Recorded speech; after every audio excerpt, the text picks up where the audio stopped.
नमस्कार मंडळी. अप्पी आमची कलेक्टर या मालिकेत सध्या खूप मोठा ट्विस्ट आला आहे.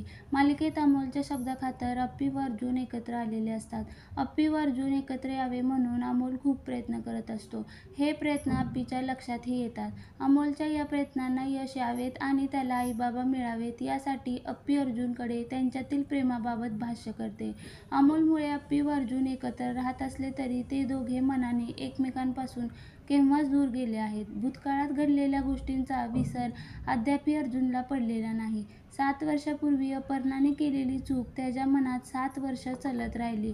त्यामुळे अप्पीला ती कधीही माफ करायला तयार नाही.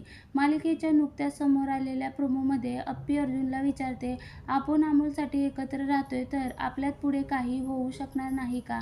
अमोलला असं वाटत आहे की आपण प्रेमाने एकत्र राहावं. यावर अर्जुन स्पष्टच बोलतो, अप्पी तुला नेमकं काय बोलायचं आहे? मी तुला स्पष्ट सांगतो, आपल्यात परत प्रेम नाही होऊ शकत, कधीच नाही होऊ शकत. अर्जुनने अप्पीचा स्वीकार करण्यास स्पष्ट नकार दिला आहे. यावरून आता नेटकऱ्यांनीही अप्पीची बाजू घेत अमोलला दोषी ठरवलं आहे. या प्रोमोवर नेटकऱ्यांनी कमेंट करत मालिकेला ट्रोलही केलं आहे. एका नेटकऱ्याने, जर काही होऊ शकत नाही तर मग सगळं कुटुंब घेऊन तिच्याकडे कशाला राहायला आले आहेत?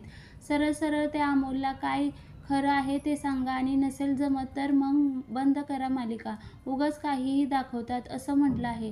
तर आणखीन एकाने, फालतूपणा आहे, अर्जुन जरा ओव्हरच करत आहे, आता मालिका लांबवतात असं म्हणत अर्जुनला ट्रोल केलं आहे. इतकंच नव्हे तर मग प्रेम नाही तर कशाला अमोलचा बाबा होत आहे? मूर्ख माणसा, तू तुझ्या त्या नव्या बायकोकडे जा, उगाच मालिका वाढवून आमचाही वेळ वाया घालवत आहात.